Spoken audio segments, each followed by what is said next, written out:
गावनि सिनायथिखौ लाखिनायनि थाखाय बिथां आदानसिम साबायखर थाबाय बे समाव सिनायथि होनो नागिरदों जोंनि सिके गुदि बर' थुनलाइ आफादनि मानगोनां गाहाय नेहाथारि बिथां बिजु बसुमतारी सार बिथांखौबो गावनि सिनायथिखौ लानायजों लोगोसे जोंनि दख'रानिफ्राय गांसे आर'नाइजों सारखौ बरायना लानो थाखाय खावलायबाय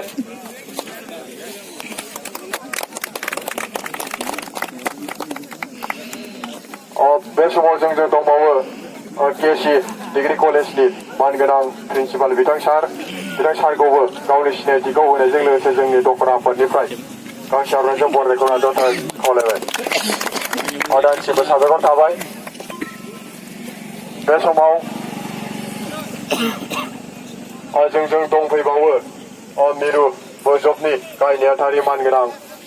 लीला बसुमतारी मेडामखौ जों गावनि सिनायथिखौ लानो थाखाय खावलायबाय दुखुनांथाव जोङो आर'नाइया थोस्लाबासै बेनि थाखाय निमाहा बिबाय आरो बे समाव जोंजों दंबावो बाक्सा जिल्ला कमिटि बोजबनिनो गाहाय नेहाथारि मेडाम लीला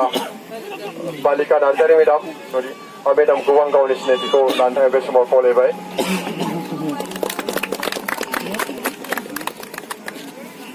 बे समाव जोंजों दंफैबावो सिटी आन्चलिक आबोगनि मानगोनां आफादगिरि बिथां मेडामखौ गावनि सिनायथिखौ आं लानो थाखाय बे समाव खावलायदों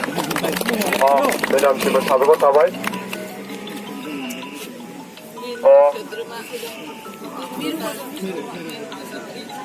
बे समाव जोंजों दंफैबावो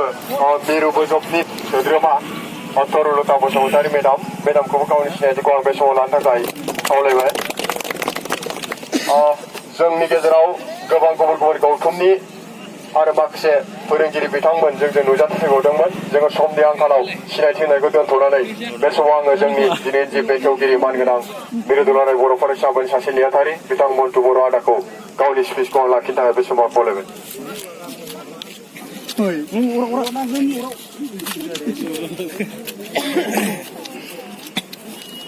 सापागुरि कक्लाबारि दख'रा दुलाराय बर' फरायसा आफादनि हेफाजाबै जि बनजागोननि बे हाबाफारियाव नुजाथिफैनो हानाय सेन्ट्रेल बोजबनि मानगोनां नेहाथारि आरो गुदि बर' थुनलाइ आफादनि मानगोनां नेहाथारि आरो लोगोसेयावनो सापागुरि कक्लाबारि डिग्री कलेजनि मानगोनां प्रिन्सिपाल आरो लोगोसेयावनो जोंनिनो सापागुरि कक्लाबारि दख'रा आबोगनि मानगोनां आफादगिरि आरो लोगोसेयावनो बाक्सा जिल्ला बोजबनि मानगोनां नेहाथारि आरोबाव बेयाव नुजाथिफैबावनो हानाय सेन्ट्रेल बोजबनि मानगोनां सोद्रोमा आरो लोगोसेयावनो दख'रा आफादनि आफादगिरि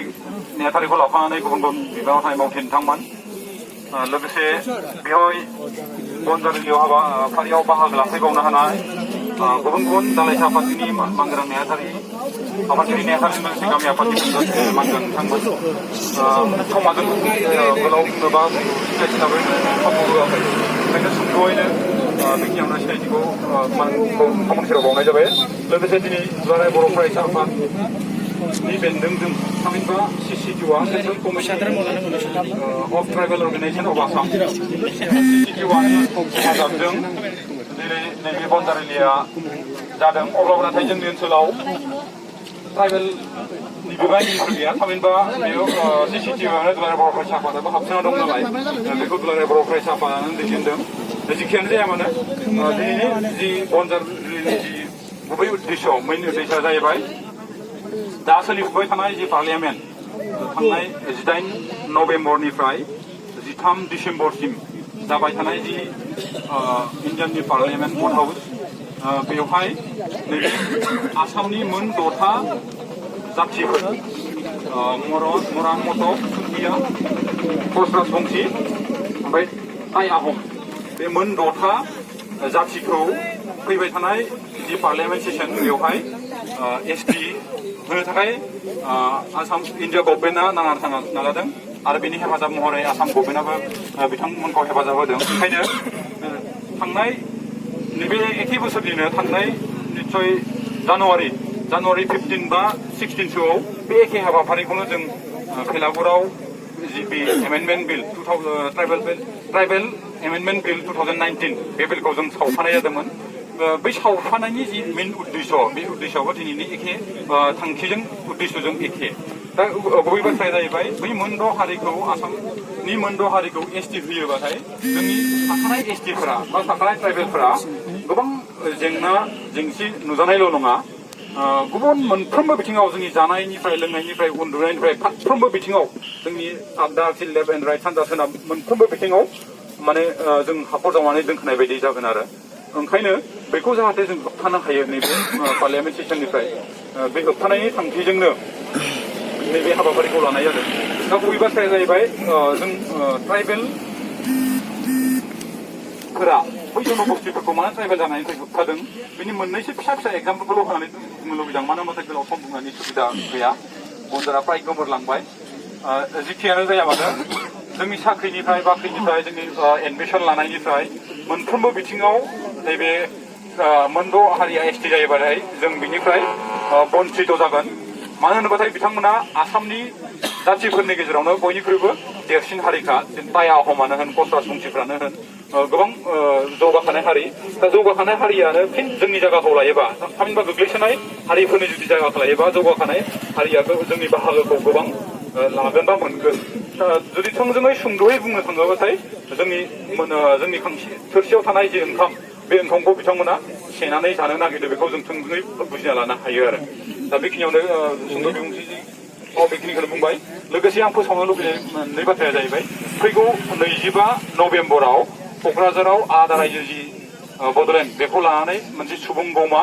लानाय जादों बेयाव नोंथांमोनखौ जाहाथे नुजाथियो बेखौ आं नोंथांमोननि सेराव गुरै खावलायहरनाय जाबाय आरो लोगोसेयावनो फैगौ 9 डिसेम्बर बे 9 डिसेम्बर बे नैबे पार्लियामेन्ट सेसनावनो जितु 13आव जोबगोन नालाय पार्लियामेन्ट सेसना 13 डिसेम्बराव बे 9 डिसेम्बराव दिल्लीयावबो मोनसे सुबुं गौमा धरना लानाय जादों बे धरनाफ्रावबो जाय हायो जाय एरिया हायो जे नोंथांमोनखौ बाहागो लानायनि मिजिंजों आरो उननि जि दुलाराय बर' फरायसा आफाद बा CCT1 जि हाबाफारिफोर बे हाबाफारिफोराव बाहागो लानायनि मिजिंजों आंनि जि सुंद' बिबुंथि बेखौ बेखिनियावनो फोजोबनाय जाबाय आरो लोगोसेयावनो दिनैनि जि गनजार लानानै जि हान्जा सुरनाय बे हान्जा सुरनायखौ बेखेवबाय होननानै फोसावनाय जाबाय गोजोन्थों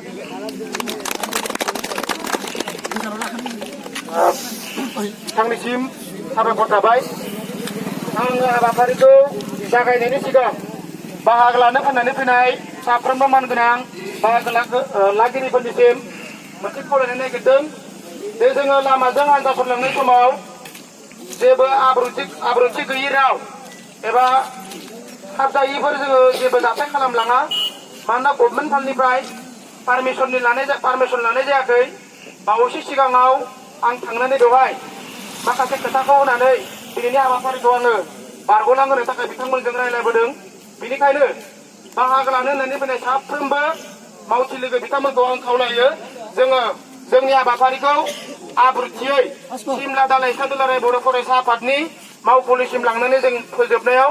बयबो हेफाजाब होगोन आं बेखिनिखौ आसा फारिबाय आरो गोबाव खालामालासिनो जोङो हाबाफारिखौ सिगांनो थाखाय आवगायबाय लोगोसेनो जों स्ल'गानजों आवगायगोन CCT1 long live CCT1 long live जौगानाय मुंडु जातिनि एसटिनेखौ बन्द खालाम जौगानाय मुंडु जातिनि एसटिनेखौ बन्द खालाम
बन्द हारिखौ इस्टिमाइखौ बन्द खालाम